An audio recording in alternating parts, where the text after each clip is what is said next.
अब हम next session की ओर बढ़ रहे हैं। नेक्स्ट सेशन इम्पोर्टेंट है और उसके लिए हमारे पास बहुत महत्वपूर्ण गेस्ट हैं।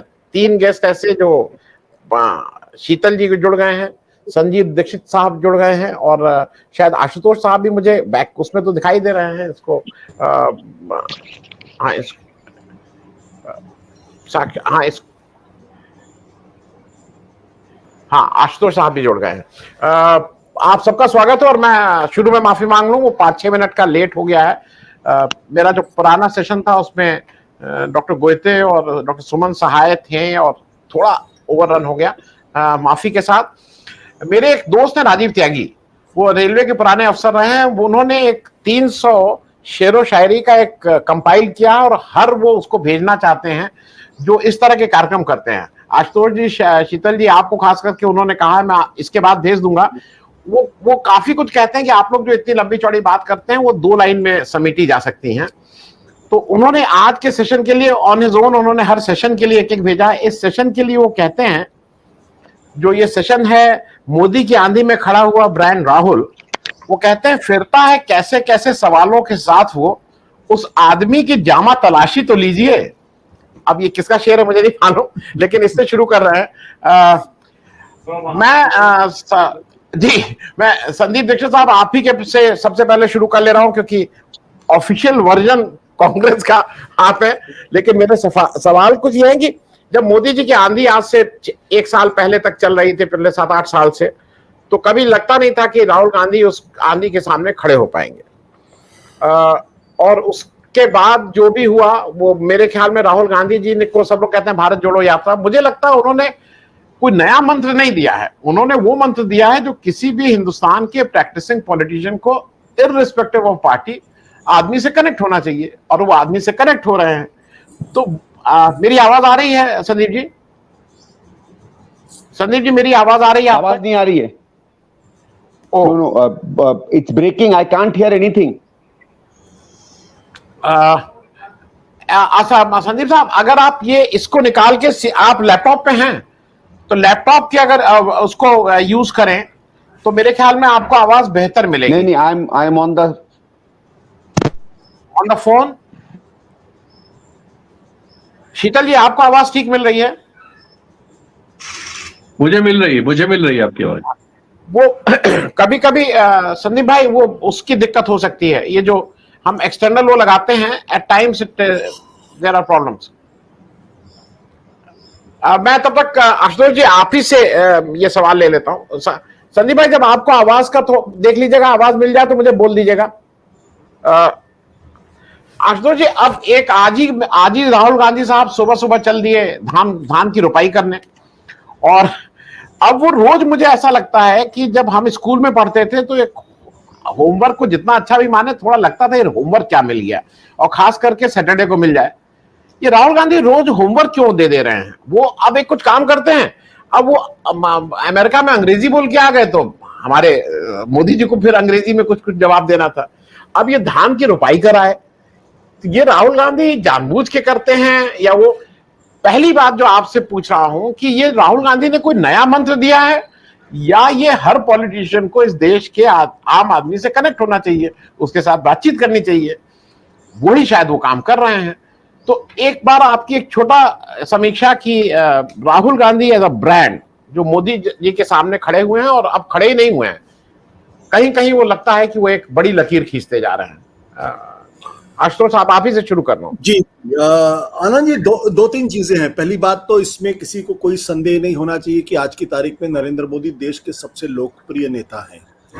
न केवल आज की तारीख में, बल्कि अगर आप पिछले इंदिरा गांधी के बाद से या राजीव गांधी के बाद से अगर आप तुलना करेंगे तो आप पाएंगे कि वो बहुत ही लोकप्रिय हैं, और शायद अटल बिहारी वाजपेयी जब अपने उरूज पे थे तो उनसे ज्यादा उनकी लोकप्रियता है। और ये इस बात को दर्शाता है कि उनका लोगों के साथ एक कनेक्ट उन्होंने पैदा किया है। हम उसको पसंद करें ना पसंद करें, विचारधारा से सहमत हो ना सहमत हो, ये एक अलग तरीके का प्रश्न है, लेकिन उनका लोगों से कनेक्ट है, और वो कनेक्ट ही उनको एक पॉलिटिकल फिगर के तौर पर एक ऊंचाई पर लेकर जाता है। दूसरी बात यह है कि राहुल गांधी की छवि को को नष्ट करने के लिए एक पूरी इंडस्ट्री लगी हुई थी। इंडस्ट्री का मतलब यह है कि ये बाकायदा एक बहुत ही अनुशासित तरीके से, बहुत ही योजनाबद्ध तरीके से उनकी छवि को खराब करने के लिए, उनकी छवि को डिस्क्रेडिट करने के लिए उसमें कोशिश की गई है और इसमें वो पूरी तरीके से कामयाब रहे हैं। अगर आप लोगों ने पिछले दिनों एक बहुत महत्वपूर्ण किताब आई थी, इस किताब का नाम है द न्यू बीजेपी। इस किताब को नलिन मेहता ने लिखा है और उसमें एक पूरा चैप्टर इस पूरे मसले पर है, जहां पर वो मोदी 2014 के बाद से जो बीजेपी है उसकी कम्युनिकेशन स्ट्रेटजी के ऊपर बातचीत करते हैं और वो इस बात को स्पष्ट करता है कि बीजेपी का जो एक्सटर्नल जो कम्युनिकेशन है, उस एक्सटर्नल कम्युनिकेशन में जिसकी सबसे ज्यादा चर्चा होती है वो है कांग्रेस और राहुल गांधी। यानी नरेंद्र मोदी, बीजेपी, आरएसएस से ज्यादा चर्चा उनकी होती है। वो क्यों होती है? वो इसलिए होती है क्योंकि उनको एक चीज का बीजेपी को एहसास हो या ना हो, लेकिन कम से कम नरेंद्र मोदी को इस बात का पूरी तरीके से एहसास है कि अखिल भारतीय स्तर पर एक अकेली पार्टी है कांग्रेस और उसके चूंकि सर्वोच्च नेता है राहुल गांधी, तो कांग्रेस पार्टी कभी भी बीजेपी को रिप्लेस कर सकती है राष्ट्रीय स्तर पर। और चूंकि रिप्लेस कर सकती है, इसलिए यह जरूरी है कि एक ऐसा ब्रांड जो कभी भी जो मौजूदा ब्रांड है उसको नुकसान पहुंचा सकता है, तो इसलिए उसको लगातार आप डिस्क्रेडिट करते रहिए। ये मार्केटिंग की बड़ी पुरानी स्ट्रेटजी, इसमें कुछ नयापन नहीं है। तो उसके तहत ये पूरी कोशिश होती रही है। अगर आप कभी भी बीजेपी के स्पोक्स पर्सन या टीवी चैनल के डिस्कशन में, डिबेट में अगर आप रहें, और चूंकि मैं रेगुलरली रहता हूं इसलिए मुझे इस बात का एहसास है कि अगर कोलंबिया में अगर कोई सांप भी मर जाएगा तो उसके लिए राहुल गांधी को जिम्मेदार ठहराया जाता है, या पेरू में अगर कोई दुर्घटना भी हो जाए उसके लिए भी राहुल गांधी को जिम्मेदार ठहराया जाता है। वो क्यों है? वो इसीलिए है ताकि लोगों के दिमाग में इसको पूरी तरीके से बैठा दिया जाए कि Rahul Gandhi is good for nothing and he is only इसलिए पॉलिटिक्स में है क्योंकि वो नेहरू गांधी परिवार के है, अगर वहां के नहीं होते तो एक तरफ और एक चीज और है, उनकी कम्युनिकेशन स्ट्रेटजी की एक जो बहुत अच्छी खासियत, और मुझे लगता है कि कांग्रेस पार्टी को उससे सीखना चाहिए और कांग्रेस पार्टी सीखने में अभी तक नाकाम रही है। वो 4-5 चीजें उन्होंने राहुल गांधी के बारे में बिल्कुल स्पष्ट तौर पर पैदा कर रखी है। हर डिबेट के अंदर, चाहे वो धारा 370 में बातचीत हो रही हो, या फिर यूनिफॉर्म सिविल कोड के ऊपर बातचीत हो रही हो, या राम मंदिर के मसले में बातचीत हो रही हो, या फिर फॉर्म लॉस के बारे में बातचीत हो रही है, उनका स्पोक्स पर्सन वो 3-4-5 चीजें अपनी डिबेट में दोहराता है कि भाई राहुल गांधी को कितनी बार लॉन्च करेंगे, राहुल गांधी को कितनी बार लॉन्च करेंगे आप। राहुल गांधी तो देखिए 41 चुनाव हो चुके हैं जब से वो पार्टी में है, पार्टी की कमान उनके हाथ में है, और 41 चुनाव में वो कम से कम 38 चुनाव हार चुके हैं। तो जो ये इसके कहने का मतलब ये है कि वो लोगों के दिमाग में बैठाना चाहते हैं कि राहुल गांधी किसी लायक नहीं है। कांग्रेस पार्टी ये जो कम्युनिकेशन स्ट्रेटजी थी इसको तोड़ने में पूरी तरीके से नाकाम रही है, या सीखने की कोशिश कांग्रेस पार्टी ने नहीं की। अगर यही 3 चीजें वो कांग्रेस पार्टी अपने स्पोक्स पर्सन से कहती कि नरेंद्र मोदी के बारे में ये 3 चीजें आपको हर डिबेट पे बोलनी है, वो कुछ भी चूज कर लेती, हर डिबेट पे बोलनी। जैसे आम आदमी पार्टी ने क्या किया, आम आदमी पार्टी ने तय किया कि मुझे नरेंद्र मोदी को यह साबित करना है कि he is good for nothing. तो उन्होंने क्या जुमला निकाला? उन्होंने जुमला ये निकाला, चौथी फेल राजा। अब ये बड़ा कैची फ्रेज है और उनका स्पोक्स पर्सन अमूमन उसी तरीके से दोहराता है जैसे बीजेपी का दोहराता है। चूंकि कांग्रेस पार्टी इस कम्युनिकेशन स्ट्रेटजी को तोड़ने में नाकाम रही, इसलिए एक्सीडेंटली मैं कह सकता हूं कि जो भारत जोड़ो यात्रा थी, उस भारत जोड़ो यात्रा ने एक out of the box concept था और बहुत ही ब्रिलियंट कॉन्सेप्ट था। इस भारत जोड़ो यात्रा ने पूरी तरीके से बीजेपी की जो रणनीति थी उसको एक तरीके से चकनाचूर कर दिया। और शुरू में जरूर उनके खिलाफ नेगेटिव प्रचार करने की कोशिश की, लेकिन वो जब बूमरांग करने लगा तो वो दे स्टेप बैक। और उसके भारत जोड़ो यात्रा के बाद से राहुल गांधी की जो छवि में जो सुधार आया है और उसको लेकर एक जो पॉजिटिविटी आई है और उसका फायदा कांग्रेस पार्टी को मिल रहा है। ये भी बड़े आश्चर्य की बात है कि शुरुआत में कांग्रेस के खुद कई बड़े नेता थे जो इस कॉन्सेप्ट के पक्ष में नहीं थे, लेकिन इस देश के अंदर जब भी कोई आदमी पैदल निकला है या जब भी किसी ने out of the box plan किया है तो वो कामयाब रहा है। वहां से जो राहुल गांधी की छवि में और ब्रांड वैल्यू में जो सुधार आया है, अब वो लगातार उसमें उत्तरोत्तर सुधार आता जा रहा है। और ये मुझे लगता है कि अगर कोई ब्लंडर ना करे तो शायद बेहतर होगा। लेकिन एक चीज और भी है, वो ये कि कांग्रेस को एक चीज और काम करना पड़ेगा कि जो ये प्रोपेगेंडा का इनपुट है, और भारत की राजनीति में पहली बार इतने बड़े स्तर पर विपक्षी पार्टियों को तहस-नहस करने में और अपनी छवि को निखारने में अरबों डॉलर का जो प्रोपेगेंडा किया जा रहा है, और उसने ऐसा माहौल पैदा कर दिया है कि बहुत सारे जो कांग्रेस के समर्थक लोग भी हैं, विपक्षी एकता के भी समर्थक हैं, जो बीजेपी के कट्टर विरोधी हैं, वो भी उसी तरीके की बातें करते हैं, उसी तरीके से सोचते हैं जैसे कि बीजेपी और सरकार चाहती है वो सोचे। आज की तारीख में भी बहुत बड़े बड़े पत्रकारों की मैं बात कर रहा हूं, बड़े बड़े जो एकेडमिक्स उनकी बात कर रहा हूं, कि वो खुलकर राहुल गांधी के बारे में दो शब्द अच्छे कहने के लिए तैयार नहीं है, क्योंकि उनको इस तरीके से प्रोपेगेंडा ने इस कदर ब्रेन वॉश उनका किया है। वो चाहे व्हाट्सएप के माध्यम से, चाहे फेसबुक के माध्यम से, चाहे ट्विटर के माध्यम से, चाहे वो टीवी चैनल्स के माध्यम से। तो इसका भी वैल्यूएशन होना चाहिए। लेकिन इसके बावजूद भी आज दिखाई पड़ रहा है, लोग उनके बारे में पॉजिटिव बातें कर रहे हैं, अपने आप में पॉजिटिव बात है। अब इस पर कितनी बड़ी और कितनी खूबसूरत इमारत बना पाते हैं, इस पर निर्भर करता है आगे की कामयाबी पे। लेकिन आज की तारीख में अगर कोई कहे कि क्या राहुल गांधी जो है वो नरेंद्र मोदी के बराबर खड़े हो गए, बिल्कुल नहीं। आज भी उनकी दोनों की लोकप्रियता में जमीन आसमान का फर्क है, हम उनसे सहमत हो या ना सहमत हो, आज भी दोनों के बीच में काफी गैप है। और इस बात की संभावना से इनकार नहीं किया जा सकता कि एक छोटी सी गलती कांग्रेस पार्टी की तरफ से वो एक बार फिर से उनको उसी दिशा में ले जा सकती है जो भारत जोड़ो यात्रा के पहले थी। जी जी, संदीप जी, आप मेरे ख्याल में अब आवाज मिल रही है आपको बराबर?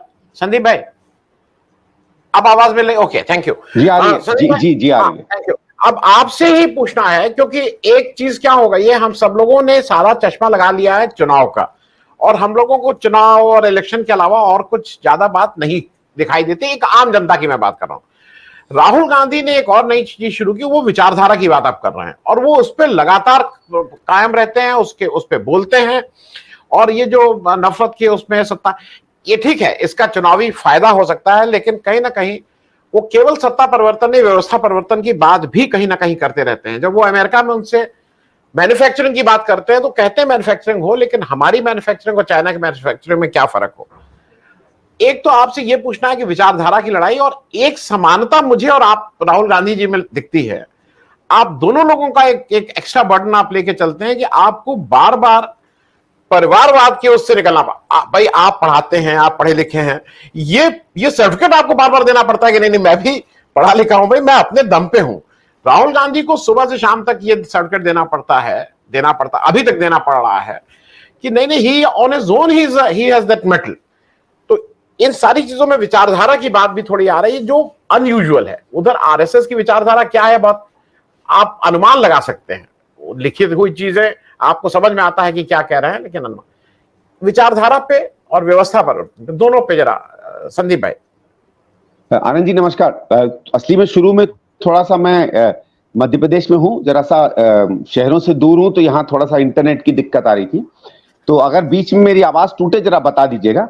देखिए, ये जो राहुल जी आज से नहीं, मैंने जब पहली बार उनसे 2005-06 में मिला था, हम लोग दोनों नए नए सांसद थे, तब भी वो कुछ ऐसी बात कहते थे कि बात केवल राजनीति की, चुनाव जीतने की नहीं है, एक दूसरी तरफ एक बड़ा युद्ध, एक बड़ा बदलाव चल रहा है, जिसको वो कभी आइडियोलॉजी, आरएसएस विचारधारा, कई तरीके से उस बात की बात किया करते थे।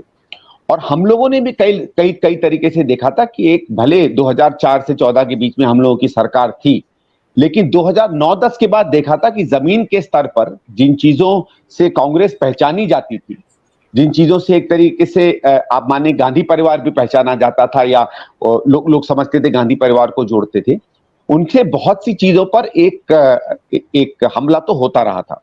और मैं ये नहीं कह रहा हूं कि कोई मैं ही इसमें कुछ इंपॉर्टेंट, लेकिन बहुत से हमारे जैसे लोग मनमोहन सिंह की सरकार में भी कहते थे कि ठीक है साहब, हमने जो काम कर लिए, विकास कर लिया, पैसा बांट लिया, आर्थिक विकास कर दिया, कई कार्यक्रम कर दिए, वो तो ठीक है, लेकिन एक स्तर पर लोग हमसे इसलिए छिटकते जा रहे हैं क्योंकि जिन बातों पे उनका मन प्रभावित किया जा रहा है, जिसको आप जमीनी स्तर पर विचारधारा की लड़ाई करें, विचारधारा बहुत बड़ी चीज होती है। जमीनी स्तर पर तो कभी वो हिंदू के शब्द पे सामने आता है, कभी मुसलमान के शब्द के सामने आता है, कभी कम्युनल बिल के शब्द पे सामने आता है, कभी और चीजों की बातों पे धीरे धीरे चीजें जमीन के स्तर पर सामने आती हैं, कभी रिजर्वेशन से उसको जोड़ लिया जाता है। वहां हम लोगों को मुस्तैदी से अपनी बात कहनी चाहिए और अपने पक्ष में खड़ा होना चाहिए, उस पर हमें कमजोरी दिख रही थी। और मुझे लगा था कि इस बात से राहुल जी 2011-12 से भी विचलित थे। तो कई बार आप लोग देखेंगे कि बहुत से लोग कहते हैं इस बात को कि राहुल जी बहुत ज्यादा कंफर्टेबल कभी कांग्रेस के पुराने संगठन में नहीं थे। मैं ही नहीं, बहुत से लोग इस बात को कहते हैं कि he never look very comfortable with in the Congress.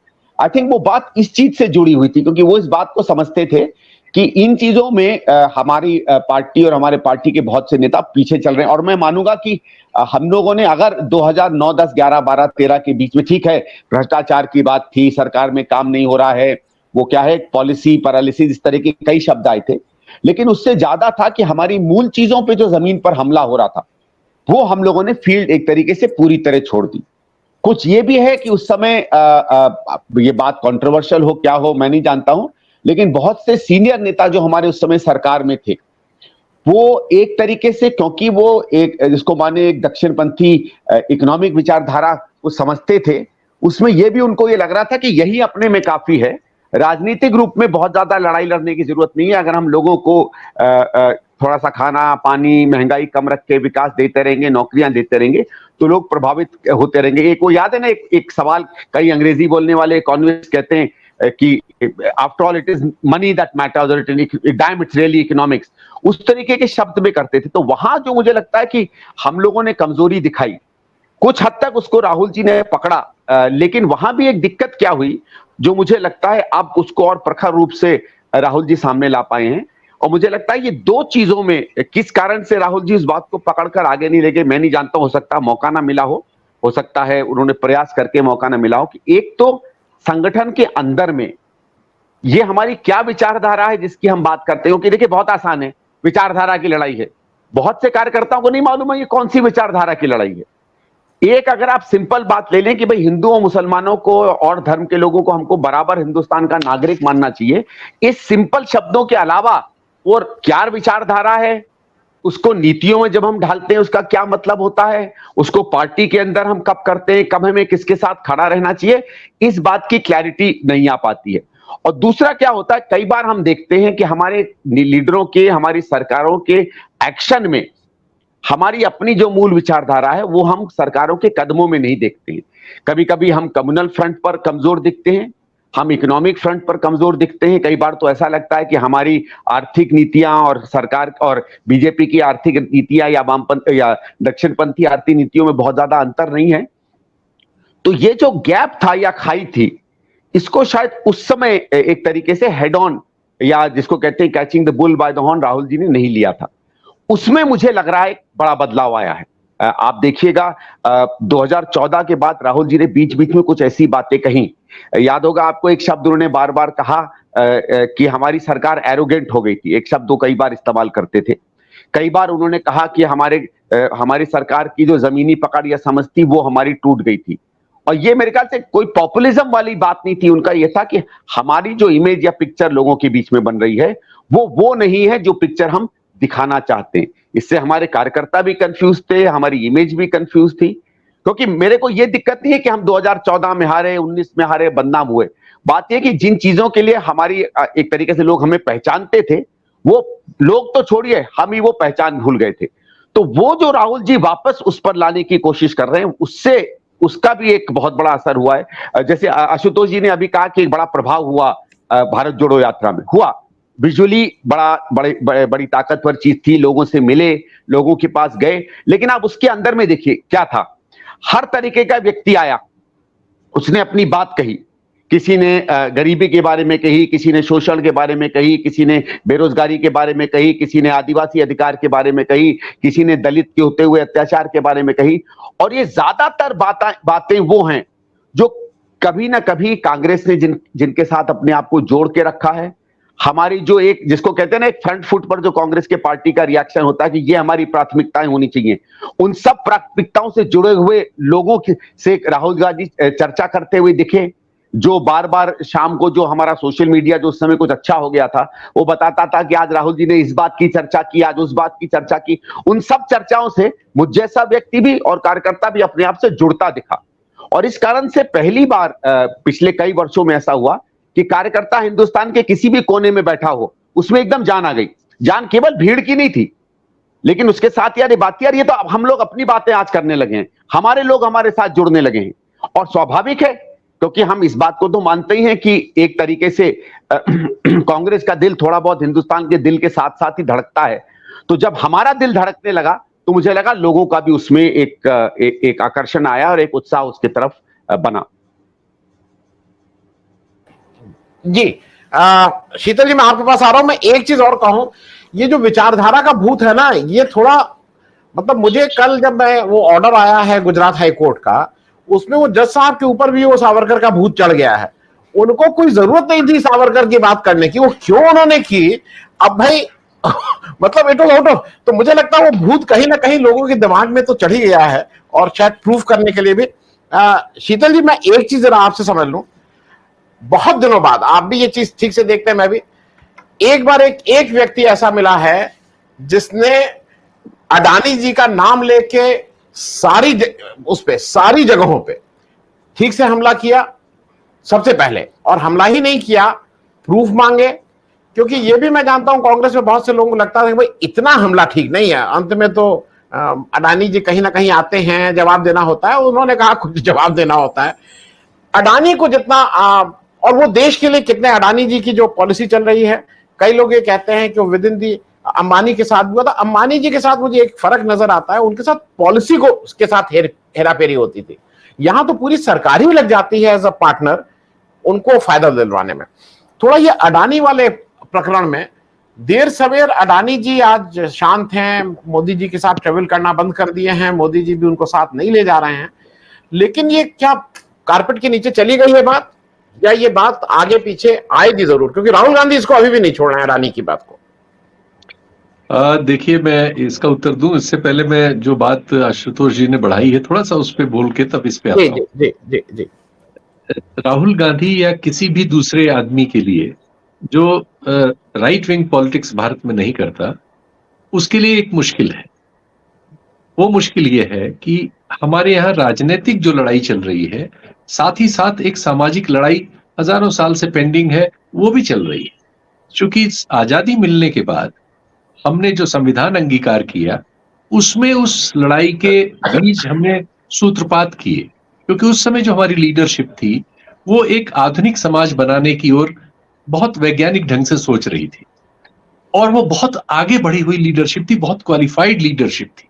उसने इतना अच्छा ये डॉक्यूमेंट बनाया और इसमें वो सारे इंग्रेडिएंट डाले जो उस समय की दुनिया में उपलब्ध मानव सभ्यता के पास बेस्ट अवेलेबल था, वो बेस्ट हमारे पास उन्होंने इस संविधान के रूप में दिया। लेकिन हमारा देश तुलनात्मक रूप में बहुत पीछे था, हमारा सामाजिक ढांचा उससे बहुत ज्यादा पीछे था। वो तालमेल बिठाना लीडरशिप के लिए एक बहुत ही ज्यादा क्वालिफिकेशन और डेडिकेशन और बहुत चीजों की मांग करता था। लेकिन जब धीरे धीरे सरकारें आगे बढ़ी तो प्रायोरिटीज बदलने लगी, मीडियोकर्स आ गए और घालमेल होने लगा चीजों में, उससे विकृतियां आई, इमरजेंसी जैसी सिचुएशन आई, वगैरह वगैरह बहुत सारी चीजें हुई, बहुत नकारात्मक चीजें हुई, और देश में एक ऐसा हाल बन गया कि वो सारे सवाल नेपथ्य में चले गए। लेकिन वो समाज के बीच, उनके बीच थे, वो उर्वर हो रहे थे क्योंकि बहुत सारी बुनियादी चीज हो गई थी, जैसे आरक्षण ही मिलना शुरू हो गया था। समाज के उन हिस्सों से भी कुछ लोग मुख्य धारा की जगहों पे आ रहे थे जो इसके पहले बिल्कुल ही हमने उन्हें छोड़ रखा था। और वो जो लोग आ रहे थे वो आने आसपास की परिधि से बेचैन उनका होना लाजमी था। उनके पास शिक्षा पहुंच रही थी, ज्ञान पहुंच रहा था, समझदारी पहुंच रही थी, लोकतंत्र पहुंच रहा था, दुनिया को वो देख पा रहे थे, एक्सपोजर था, बाहर भी जा रहे थे पढ़ने। तो वो दोनों लड़ाइयां आके जो हमारा पिछली सदी का 8वां-9वां दशक है, उसमें जाके वो एक ऐसी सिचुएशन में पहुंची जब दुनिया की दूसरी परिघटनाओं ने हमारे यहाँ भूचाल ला दिया। श्रीमती गांधी की हत्या जैसे उनमें से एक है। और उसके बाद एक नोविस उनके बेटे जो राजनीति में उसके पहले उस तरह से नहीं थे, एक दूसरी दुर्घटना की वजह से आए थे, उन सबके सामने वो सारे चैलेंजेस आ गए जिनके लिए वो प्रिपेयर्ड ही नहीं थे। वो उस लायक थे नहीं कि उसका मुकाबला उतनी चीजों का कर सकते। उस सिचुएशन में हमारे यहाँ दक्षिण पंथ ने उसका फायदा उठाया और उसको मिला, स्वाभाविक मिला। साहबानों वाले मामले पर जो समरसॉल्ट हुआ, उससे उसको एकदम जंप मिल गई। जो पार्टी उसके पहले से 2 सीटें जीत पाई थी और 130-40 सीटों पर रनर अप थी, ये था, ये कहना बार बार हम आधा कहते हैं, आधा सच है वो कि सिर्फ 2 सीटें जीते, नहीं, वो 130-140 सीटों पर रनर अप भी थे। तो वो एक्चुअली 140-42 सीटों पर लड़ रहे थे उस समय तक, लेकिन वहां तक थे। तो उनको वो मौका मिल गया कि उस परिस्थिति का लाभ सबसे ज्यादा राजनीतिक रूप से वो उठा सकते थे। क्यों?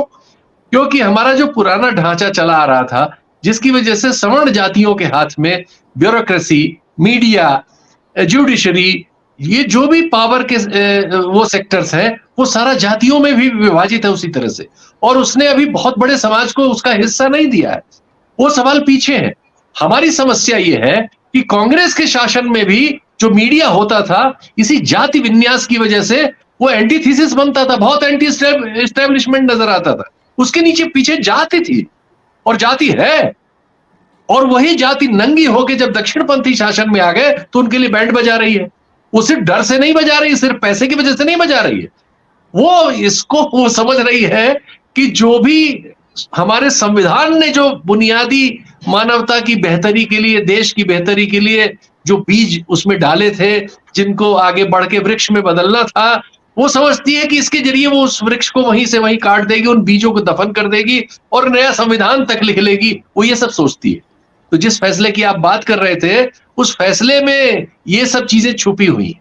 ये हमारी जो सामाजिक समस्या है, जो हल नहीं हुई है और जो बहुत विद्रूप ढंग में उस तरह से सामने आती है, जैसे मध्य प्रदेश की घटना है, या ऐसी सैकड़ों घटनाएं हमारे अगल बगल से कई बार अनदेखी गुजर जाती हैं, जो हमेशा घट रही हैं।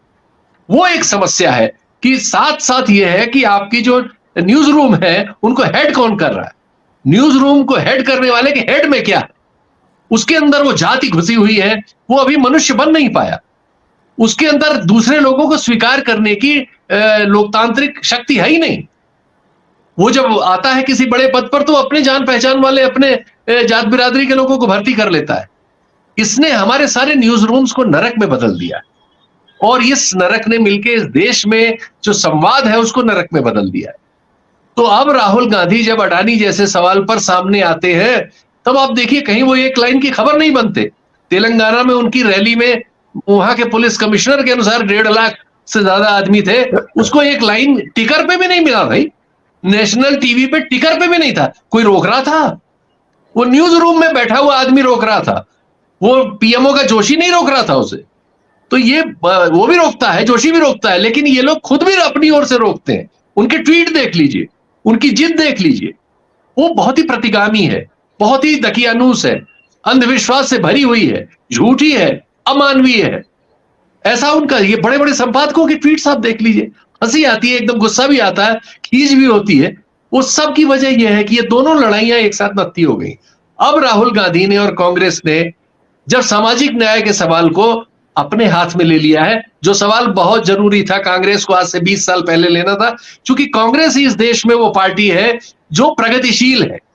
लेफ्ट की बात छोड़ देते हैं, वो छोटे पॉकेट्स हैं, लेकिन कांग्रेस वो पार्टी है जो उन सवालों को ले सकती है। उसको लेना पड़ेगा, उसी ऐतिहासिक जिम्मेदारी उसके पास है। जो राहुल गांधी कर रहे हैं वो उनके पास ऐतिहासिक जिम्मेदारी है, वही ये कर सकते हैं। वही इस देश में एक बहुत बड़ी आबादी में सच बोल के राजनीति कर सकते हैं। सवालों को, जो जरूरी सामाजिक सवाल है, उन पर सच बोल के आगे बढ़ सकते हैं। तो राजीव गांधी वो काम कर रहे हैं, राहुल गांधी।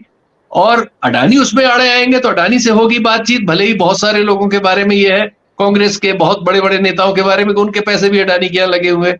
क्योंकि हमारे यहाँ तो जो कैपिटलिज्म है ये क्रोनी है, इसका कैरेक्टर ही भ्रष्टाचार से बना हुआ है, तो इसमें बहुत सारे गलत पैसे गलत जगहों से गलत तरीकों से लगे हुए हैं, और वो अपना अपना दबाव बनाते हैं। जब कोई ऐसा सवाल आता है, वो राहुल गांधी पे भी बना रहे होंगे, और ऐसा भी हो सकता है कल को सरकार कांग्रेस की आ जाए और बहुत सी जगहों पे आप पाए कि वो उस दबाव में है, वो भी सब होगा। लेकिन ये बदलाव की एक धारा है जिससे पीछे जा पाना समाज का नामुमकिन है, और ये लड़ाई कांग्रेस पर ही आयद होती ही थी। और अच्छा है कि ईमानदारी से राहुल गांधी ने इस बात को समझ बूझ के अंगीकार कर लिया है, अपने व्यक्तित्व में शामिल कर लिया है, और वो उसको जीना उन्होंने शुरू कर दिया है।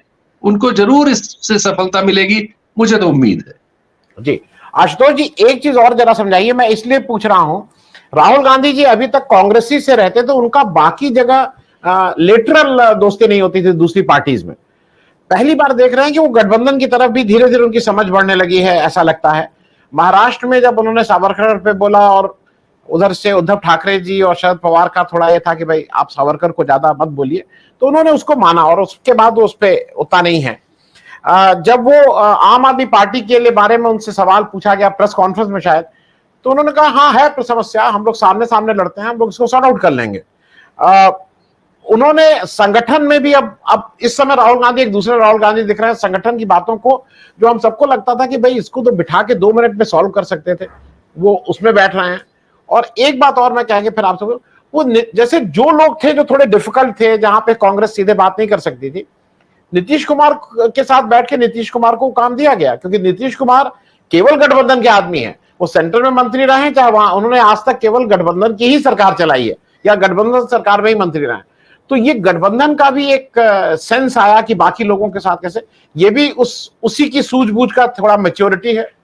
आशुतोष जी, देखिए, आज की राजनीति का ये कंपल्शन है कि कांग्रेस पार्टी कोएलिशन पॉलिटिक्स के बारे में बातचीत करे, और अगर कांग्रेस पार्टी इस बात को देखिए, जो मौजूदा रिजीम है उस रिजीम के डीएनए को समझना पड़ेगा, और उस रिजीम के डीएनए को समझने के लिए आपको आरएसएस को समझना पड़ेगा, और उसकी जो विचारधारा है उसको समझना पड़ेगा।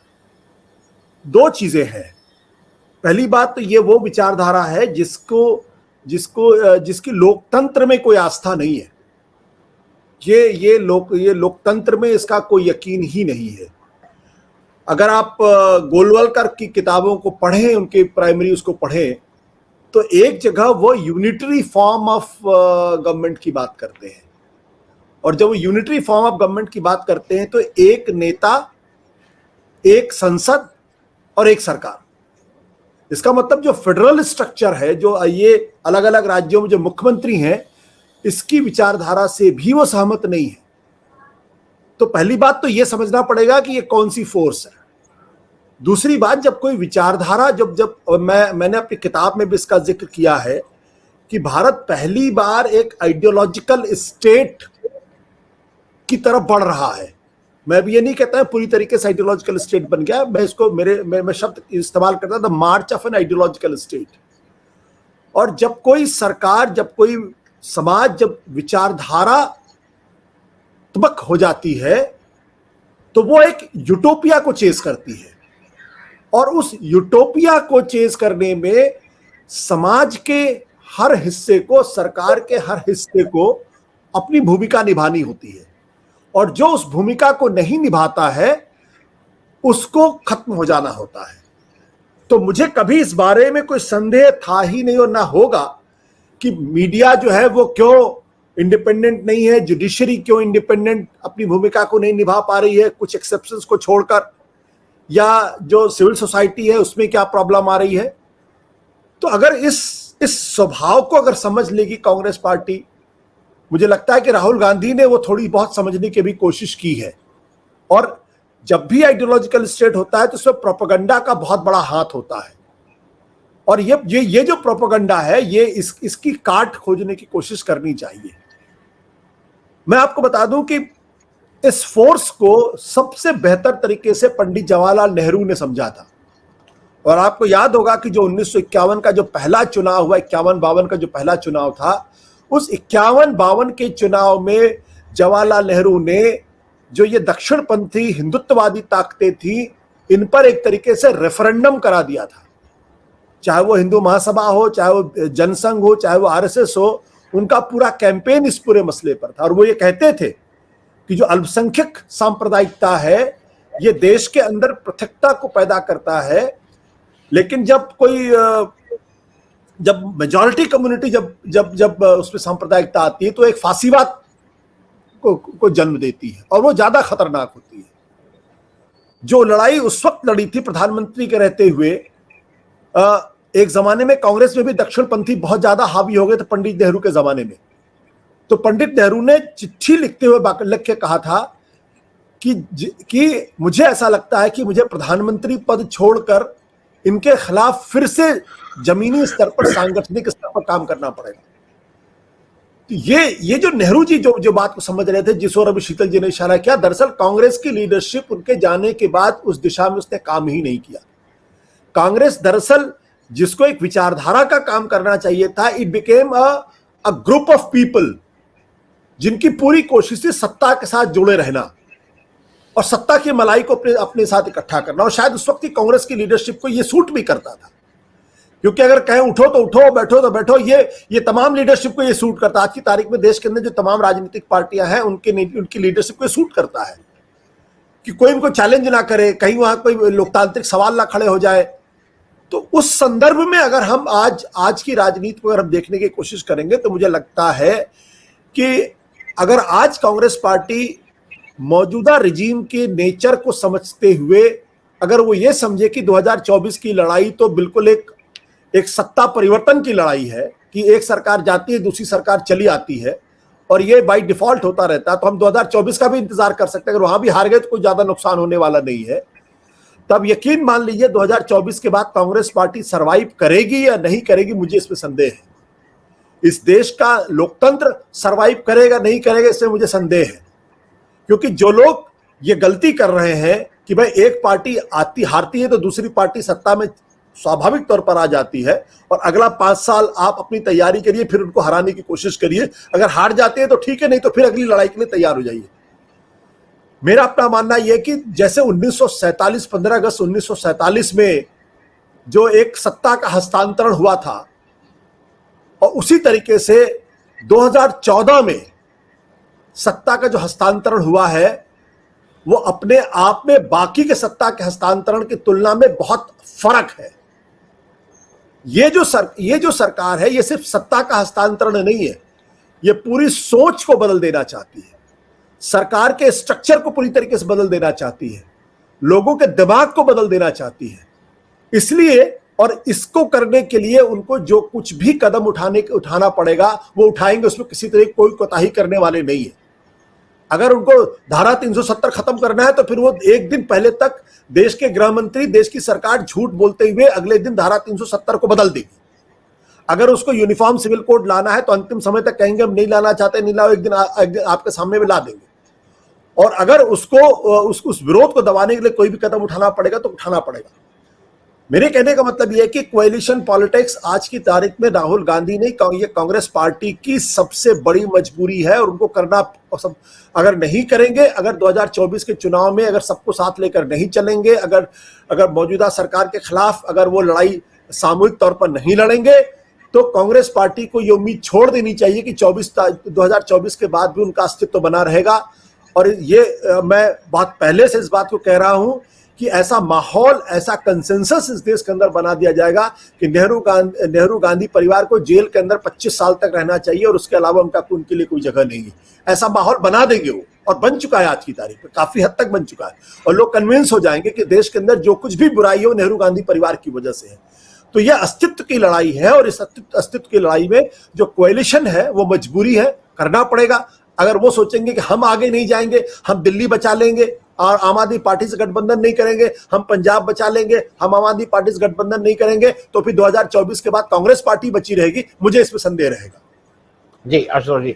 संदीप जी, एक चीज आपसे, 2 प्रश्न है मेरे एक साथ। एक तो ये प्रश्न है कि कभी कभी आपको लगता होगा, आपसे भी लोग बात करते होंगे, लोग गुस्से होकर भी बात करते हैं। वो शायद गुस्सा इसलिए है कि सबको अब एक चीज लग रही है कि कांग्रेस की वो जिम्मेदारी है और वो कांग्रेस को छोड़ के किसी को कोई और दूसरी पार्टी दिख नहीं रही है, वो चाहे उत्तर प्रदेश हो चाहे वो, क्योंकि बिना कांग्रेस के ये चीज नहीं हो सकती, जैसा आशुतोष जी भी कह रहे हैं। और शायद उसी लिए कभी कभी कांग्रेस के प्रति लोगों का गुस्सा भी होता है, इसलिए होता है कि भाई ऐसा क्यों नहीं कर रहे हैं। एक चीज ये, दूसरा, हाँ, मैं दर्शकों को एक और इंटरेस्टिंग बात बता दूं जो शीतल जी ने कही थी। बीजेपी जो 2 सीट जीती थी, केवल 2 सीट, एक गुजरात और एक आंध्र प्रदेश उस समय, उसमें से जो 1 सीट हारने वाले थे वो हमारे नरसिम्हा राव जी थे, जो 84 में रामागुंडम में 2 सीट जीतने में एक वो सीट हार गए थे। खैर, दूसरा जो संदीप जी, एक तो ये कांग्रेस से की तरफ लोगों की उम्मीद ही नहीं है, कांग्रेस के ऊपर ये मान रहे हैं कि भाई आपकी जिम्मेदारी है और आपको ये जिम्मेदारी पूरी करनी होगी, कुछ इस तरह का एक लोगों की अपेक्षा है आपसे। दूसरा यह है कि ये जो राहुल गांधी की सदस्यता गई, अब ये बाय डिफॉल्ट हो रहा है, बाय डिजाइन हो रहा है, नहीं मालूम, लेकिन ये तो ऐसा लग रहा है कि ये उनकी स्ट्रेंथ बनती जा रही है। वो व्यक्ति की उम्मीद ये की जा रही थी कि आज वो वकीलों से मिल रहे होंगे, आज वो लोगों से जरा ये कर रहे होंगे कि कैसे करें, क्या करें, वो आदमी जाके धान की रुपाई कर रहा है। सदस्यता जाना क्या राहुल गांधी के लिए ब्लेसिंग इन डिस्गाइज है? दोनों चीजें, कांग्रेस की जिम्मेदारी और राहुल गांधी की सदस्यता जाना। संदीप जी।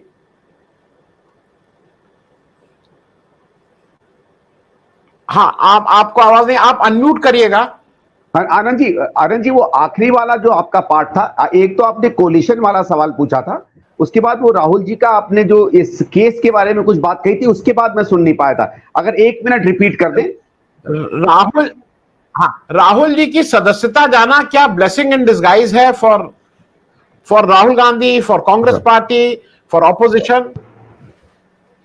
जी देखिए, पहली चीज तो जो आप सवाल आपने किया था कि भाई जो एक बड़ा जमावड़ा बन रहा है इस कोलिशन का और पार्टियों को साथ आने का, कांग्रेस के क्या हम लोग उसमें मन से जा रहे हैं, क्या पूरी तरह जाएंगे? मुझे लगता है इसमें मुझे तो नहीं लगता कि कोई दुविधा है कि जहां जहां कम से कम पार्टी इस बात का एहसास कर रही है कि उसको जरूरत है एक कोलिशन में आने की, कहीं वो जूनियर पार्टनर है, कहीं बहुत जूनियर पार्टनर है, कहीं पुराने समय से हम लोग पार्टनरशिप करते हैं, कहीं नई पार्टनरशिप बन रही है, कहीं हम मेन पार्टनर हैं और लोग हमारे साथ जुड़ रहे हैं। तो ये बात तो तय है कि इन सब जगहों पर जितना संभव हो सकेगा कोलिशन हम लोगों को करना चाहिए।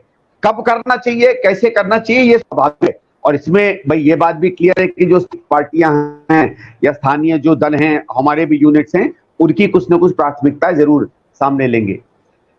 ये भी मैं जानता हूं इस समय लोग बहुत विचलित हैं कि भाई इन राज्य में नहीं हो रहा, उस राज्य में नहीं हो रहा। हम लोग भी जैसे जब आपस में बैठते हैं तो अगर आप 30-32 राज्य ले लीजिए हिंदुस्तान के, तो अमूमन आप देखिएगा कि 3-4 राज्य छोड़ के कम से कम कांग्रेस जहां जहां गठबंधन कर सकती थी या जहां जहां हमें लगता है कि गठबंधन से एक अच्छा रिजल्ट आएगा, उन राज्यों में गठबंधन हो चुका है। मैं उसमें डिटेल में नहीं जाना चाहता, बहुत लंबा उसमें समय लग जाएगा, पर हमको ये लगता है कि सामान्यतः उन सब जगहों पे हम लोग गठबंधन कर चुके हैं। 2-3 जगहों पर ऐसा है जहां दिक्कत है। आशुतोष जी ने जैसे दिल्ली और पंजाब की बात की, और वो सही है कि ये बात भी लोग बार बार करते रहते हैं।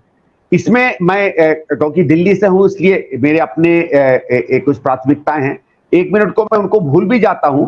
तो पार्टी में भी कई जगहों पे ये है कि हर जगह का हम लोगों को जैसे लगता है, जैसे उत्तर प्रदेश में हम लोगों को बार बार लगता है कि कोलिशन में 2+2 4 नहीं होता है हमेशा। मेरा तो पक्का मानना है कि कांग्रेस का जो मूल वोटर है वो बड़ी मुश्किल से समाजवादी को कभी भी वोट देगा उत्तर प्रदेश में, और सपा का वोटर बड़ी मुश्किल से कांग्रेस को वोट देगा उत्तर प्रदेश में। ज्यादातर वहां क्या होता है कि कांग्रेस का जो वोटर है अगर गठबंधन होगा तो घूम फिर के या तो किसी और पार्टी में चला जाएगा या वोट नहीं देगा।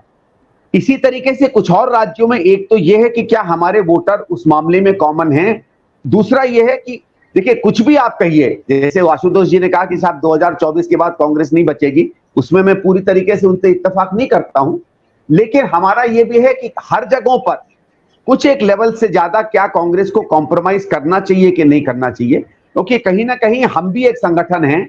और देखिए कई बार हम लोगों को आर्ग्यूमेंट दिया जाता है जब हम किसी और पार्टी के बारे में कहते हैं, तो कहते हैं भाई उसका इंडिपेंडेंट है, और पार्टियां भी अपने आप को बिल्ड करती हैं और पार्टियां भी आगे बढ़ती हैं, तो वो कुछ ना कुछ एक जगह कांग्रेस को भी वो मिलनी चाहिए। और मेरा यह है कि अगर हम बड़े स्तर पर देखेंगे तो आप देखिएगा कि ज्यादातर राज्यों में कांग्रेस इस बात को मान रही है कि बिना कोलिशन के हम नहीं चलेंगे। कुछ जगहों पे जहां नहीं भी जरूरत हो वहां भी कोशिश कर रहे हैं कि कोलिशन हो। मैं जैसे आपको मध्य प्रदेश बता सकता हूं कि ज्यादा समय में मध्य प्रदेश में ही बिताता हूं।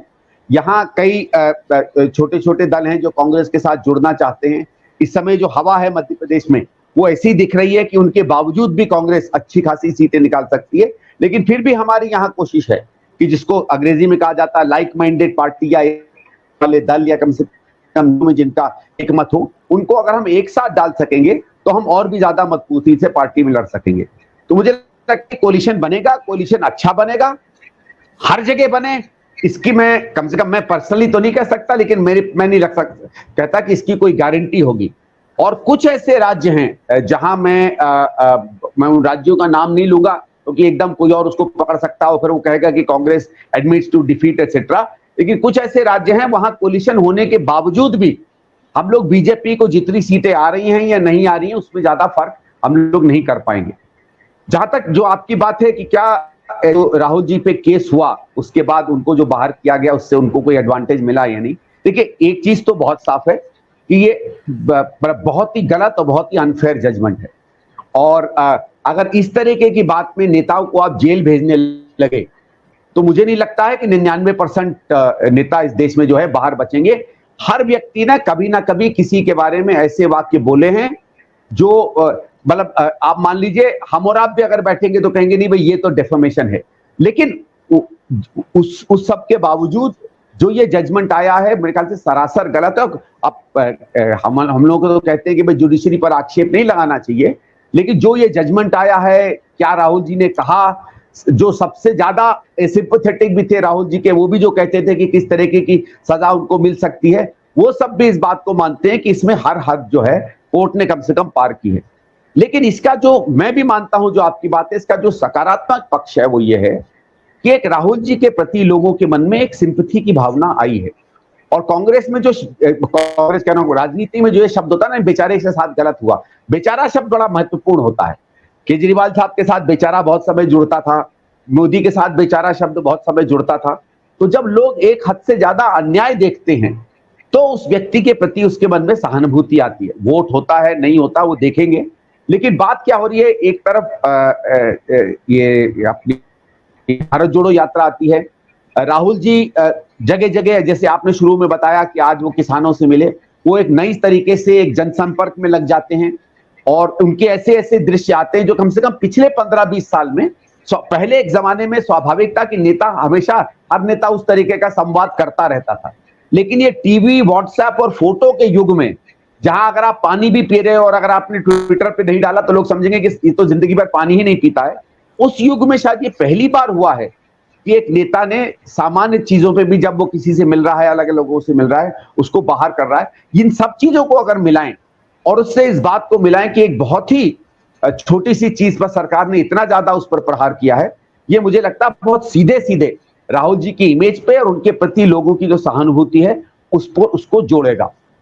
एक लेकिन देखो जरूर है, कुछ लोग जैसे पार्टी में कहते हैं या कुछ लोग विश्लेषक कहते हैं कि साहब अच्छा है नहीं होगी जजमेंट तो ठीक है, नहीं लड़ेंगे 2024 का चुनाव।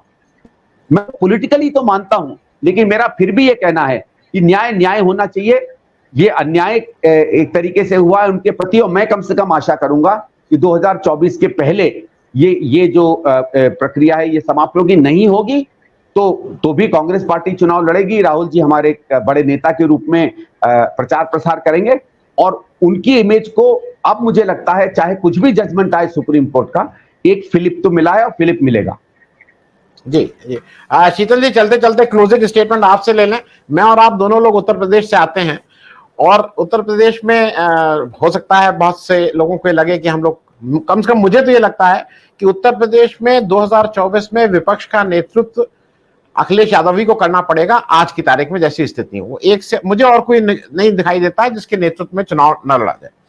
मुझे एक अजीब सा बयान लगा, जैसा हालांकि संदीप जी का विश्लेषण हो सकता है कि सपा के वोट उधर नहीं जाएंगे, उधर के वोट इधर नहीं आएंगे, सपा के वोट बसपा पे भी नहीं जाते हैं, बसपा के वोट इधर आ जाते हैं। लेकिन खाबरी जी का एक बयान मुझे अजीब सा लगा। अभी 2 दिन पहले खाबरी जी को कोई, अब आप एक तरफ पटना का मीटिंग कर रहे हैं, आप बेंगलोर, हालांकि थोड़ा विषय से हुआ है लेकिन इसलिए आपसे जानना चाह रहा हूं, बेंगलोर में आप फिर सेकंड राउंड मीटिंग करने जा रहे हैं। अखिलेश यादव की सपा उसका पार्ट है। खाबरी जी यहां एक प्रेस कॉन्फ्रेंस करके कह रहे हैं कि नहीं हम सबके साथ कर लेंगे लेकिन हम सपा के साथ नहीं कर लेंगे। इसका कोई बहुत महत्व नहीं था। और यह भी जानना चाहिए कि कांग्रेस आज 1.5% पे सिमट आई है। कांग्रेस की आज जो वोट परसेंटेज 1.5 है, मैं जल्दी से आपसे एक चीज पूछ लूं, जो राहुल गांधी है कि बाइनरी, अब वो बाई जानबूझ के बन रही, बाई डिफॉल्ट है, बाई डिजाइन है, नहीं मालूम। मोदी जी पीसी करने से डरते हैं, प्रेस कॉन्फ्रेंस करने से डरते हैं, Rahul Gandhi press conference enjoy करते हैं। मोदी जी एक तरफा बात करते हैं कि इधर से बात कर लें, राहुल गांधी को संवाद पसंद आता है। राहुल गांधी को अगर वो खालिस्तान का फ्लैग लेके भी कोई अगर उनको कर रहा तो उनको कोई फर्क नहीं पड़ता, उससे भी बात कर लेते हैं। दूसरा ये कि जैसे राहुल गांधी अब टी शर्ट पहन रहे हैं, उनको गाली देना शुरू किया तो लोगों को समझ में आया, अरे भाई ज्यादा गाली मत दो, अब मोदी जी क्या पहनते हैं। ये बाइनरी जो बन रही है, ये कहीं ना कहीं उसको उस इमेज को भी ठीक करती जा रही है, या कम से कम मोदी जी की इमेज को तो डेंट कर ही रही है, अगर राहुल गांधी की इमेज अच्छी ना बन रही है। और खाबरी जी का बयान भी देखिए, ये बयान बहुत बार बहुत सारे नेताओं के इस तरह के आते रहते हैं, जो एक मूल भावना देश में पैदा हो रही है उससे मेल नहीं खाते।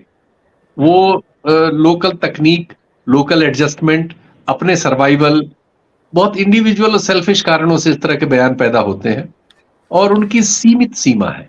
हम जो बात कर रहे हैं या जो बात आप पूछ रहे हैं, वो बात यह है कि इस समय देश पे तानाशाही का खतरा है, और उस खतरे के सारे सबूत तथ्यगत तौर पर मौजूद हैं, जिनमें से बहुतों को अभी आशुतोष ने दोहराया। उसके कारण अतीत से भी हैं, उनके प्रैक्टिस से भी हैं, और वर्तमान में उसके सारे लक्षण हमारे सामने दिख रहे हैं। सवाल है कि इस खतरे को गंभीरता से लेने का जो मामला है, वो उन्हीं कंधों पे आ सकता है जिनके कंधों में वो ताकत हो। अब पिछले 2 चुनावों में 14 में करीब 10 करोड़, 15.25 करोड़, और 19 में 12.5 करोड़ के आसपास वोट कांग्रेस को ही मिला है।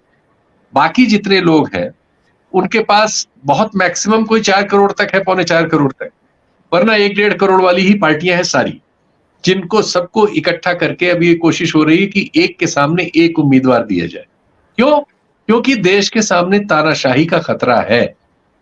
अगर आप इस पहली बात को स्वीकार करते हैं कि ये खतरा है, नहीं करते तो कोई बात नहीं, करते हैं और इस वजह से आप सब लोग एक हो रहे हैं, तो ये बहुत जरूरी है कि इस खतरे की ताकत को समझते हुए बहुत सारे एडजस्टमेंट्स जो इस समय करने पड़ेंगे, कोई रास्ता नहीं है, कोई वे आउट नहीं है, उनके लिए छोटे छोटे बहुत सारे हितों को कुर्बान किया जाए। कोई रास्ता, कोई विकल्प नहीं है इसका, वो करने पड़ेंगे। आज अखिलेश क्या बोल रहे हैं, या उनके यहां से कोई क्या बोलता है, या यहाँ कोई सज्जन क्या बोल देते हैं, ऐसी बातें होती रहेंगी, लेकिन जो शीर्ष नेतृत्व है उनके कंधों पे ये जिम्मेदारी है कि वो अपनी जो लोकल बिकरिंग्स हैं इनको एड्रेस करते हुए इस नेशनल क्वेश्चन को एड्रेस करें। क्योंकि देखिए, अगर एक चीज एक जैसी होती है कि 500 सीटों पर एक उम्मीदवार लड़ रहा है, 525 सीटों पर लड़ रहा है, तो जो देश में वातावरण बनेगा, या खबर मैं आपको बता रहा हूं कि मीडिया बहुत सोशल और दूसरे कारणों से हॉस्टाइल चुनाव के डेट तक रहेगा, वोट पड़ने के बाद वो जो आपका जिस दिन वोट पड़ जाता है शाम का जो सर्वे होता है उसमें तक रहेगा हॉस्टाइल। इवन जब चुनाव में काउंटिंग हो रही होगी और वो पहले वाले मतपत्र आते हैं पोस्टल वाले, तब तक वो हॉस्टाइल रहेगा। जब रियल रिजल्ट आने लगेगा तब उसकी घिग्गी बनेगी, तब उसकी बात बदलेगी। तो आपको इन सब से लड़ना है। ये लड़ाई सिर्फ आप एक किसी सत्ता में बैठे प्रतिष्ठान से नहीं लड़ रहे। मैंने कहा राजनीतिक और सामाजिक दोनों लड़ाइयां एक जगह फंस गई और वो एक साथ आके नत्थी हो गई, क्योंकि बहुत सारे लोग इस देश में आरक्षण रोकने के लिए भी लड़ रहे हैं और वो आरक्षण रोकने के लिए राहुल गांधी को रोकना चाहेंगे, और उनकी तादाद बहुत बड़ी है। हम आप सब जानते हैं, हम आप बाय द वे उन्हीं तबकों से आते हैं। तो ये सब बहुत सारे सवाल एक जगह है और उन सवालों के उत्तर एक चुनाव के नतीजे में है। ये अनफॉर्चुनेट पोजीशन है, लेकिन अब क्या किया जाए, ये हमारे देश की स्थिति है। तो अगर सब जगह 500 सवा 500 सीटों पर 1 on 1 का नारा आता है, तो एक और सरकारी पार्टी की और उनका ड्रम बजाने वालों की घिग्गी बंधेगी, माहौल बनेगा। आप सोचिए कि कश्मीर से लेके और तमिलनाडु तक अगर एक स्वर आ रहा हो कि एक सीट पे एक आदमी लड़ रहा है, वो सिचुएशन, और बीच में कुछ पंचर अगर जुड़ गए कि यहां ये और वहां वो सिचुएशन, दोनों में एक माहौल का फर्क होता है, वातावरण बनता है। और ये इन छोटी वजहों से अनायास वातावरण में एक बाधा आती है। मैं ये नहीं कह रहा हूं कि वो चीजें उलट देगी, लेकिन वो एक बाधा दौड़ कर देती है। क्लीन रेस होने वाली थी, उसकी जगह आपने उसे हर्डल रेस में बदल दिया। ये एक सामान्य समझ उनकी है जिनके कोई राजनीतिक इंटरेस्ट नहीं है, जो ये सोच रहे हैं कि इस देश का इंटरेस्ट क्या है, हमारे लोकतंत्र का इंटरेस्ट क्या है, ये वहां से सामान्य समझ निकलती है। और इस समझ को बड़ा करना ही होगा, ऑप्शंस नहीं है, और ये मौका दूसरी बार नहीं मिलेगा। पता नहीं इस बार भी ये मौका मिला है या क्या होगा, आखिर तक हम नहीं जानते, लेकिन फिलहाल हम इसे एक मौका मान रहे हैं। और इसलिए ये सारी कवायद है कि ये बौनी चीजों को बौने रहने दीजिए। बहुत बड़ी चुनौती बहुत बार आई है, इस बार उतनी बड़ी है क्योंकि ये सतत इमरजेंसी नहीं है। श्रीमती गांधी के पीछे कोई एक आरएसएस जैसा एक दक्षिणपंथी ऐसा संगठन नहीं था जो विचारधारा से लेके आ रहा था कि तानाशाही कैसे कैसे होगी, गोएबल्स की जगह कौन होगा, मीडिया पे कैसे कंट्रोल होगा, सोशल मीडिया में क्या होगा, कैसे क्रोनी कैपिटल को हेल्प की जाएगी, कैसे देश में अमीर गरीब की खाई बढ़ाए। ये सब नहीं थे सवाल, वो सवाल आज है और बहुत ज्यादा बड़े होके हैं, और उनको छोटा करके देखना या उनमें शॉर्टकट ढूंढना ठीक नहीं होगा।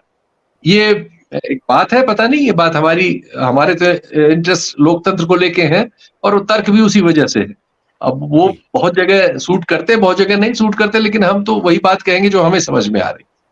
जी, आप सबका इस चर्चा में भाग लेने के लिए बहुत बहुत धन्यवाद। और लेकिन ये भी तय है कि 2024 तक चुनाव, जिसको कहते हैं ना, बहुत क्लोजली कंटेस्टेड नहीं, स्तर बहुत गिरेगा। ये भी है, भाषा का स्तर गिरेगा, बहुत सी चीजें और नई नई देखने को मिलेंगी, बहुत से स्तर, नीचे के स्तर टूटेंगे। बहुत बहुत धन्यवाद संदीप भाई, आशुतोष जी, शीतल जी, थैंक यू सो मच।